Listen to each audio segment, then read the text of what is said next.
Hi there. Let's talk about math. Now wait, please don't run away in terror because it's such a scary word. It's not. Though a lot of people seem almost proud to declare that they're stupid when it comes to it. You know, it's become almost a joke punchline, and that's because schools haven't really done a good job teaching its wonder and its relevance. Students often raise their hands in surrender, convinced that they're not capable of getting any new mathematical idea. They know that it's going to be complicated and worse, useless in everyday life. Let's talk about an important mathematical idea, the square root of -1. Now I know you thought you can't take the square root of any negative number because any number times itself is always positive, like 1 times 1 is 1 and -1 squared is 2.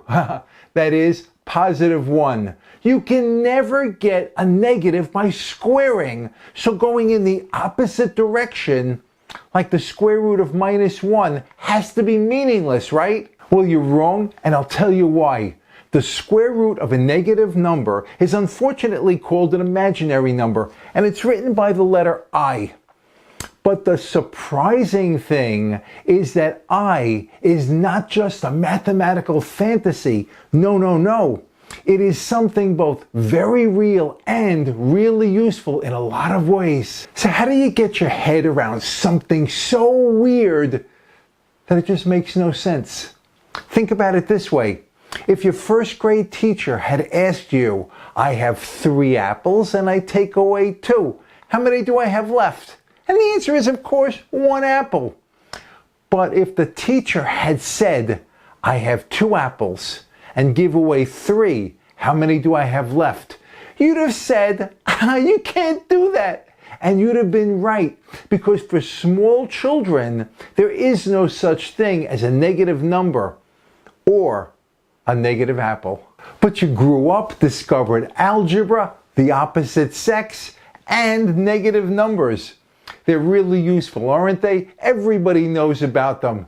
But still, there's no such thing as a negative apple, now is there? I is just like that. You can't use it to count everyday objects, but it's still real. And just like negative apples opened up a whole new world for you, so anyone learning about I gets a new world too. So is the lesson to eat chocolate cake and lose weight? I wish. The lesson is that you can understand complicated things. Some of them are useful. Some give insight into how the universe works. They can be beautiful, but never let anyone try to convince you that you can't get a complicated idea. All you have to do is take a little time, find the right perspective, simplify, and then put it in your head. And by the way, I is used for many important things, like understanding electromagnetic waves.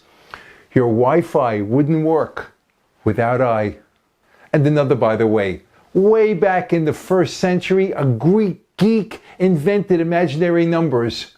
But mathematicians thought they and negative numbers were both absurd and ignored them until just a few hundred years ago. You know, you can't make this up. And the last, by the way, engineers represent imaginary numbers by writing J, not I. It makes them different and it confuses everybody else too. I am Mike for the Be More Better team. Thank you for watching and for taking this imaginary journey with us. Please subscribe if you haven't, but always be more better. Body, mind, and spirit. And then be even more better when you teach someone to eat a simple negative apple. And now a shout out to Vin, who likes our music. You, what do you think about it? Please tell us. This has been a pleasure. Until the next time, bye now. Taking the square root of a negative number are unfortunately called imaginary. The square root of imaginary number. Damn. I is used for many important things, your Y high wouldn't. That's funny.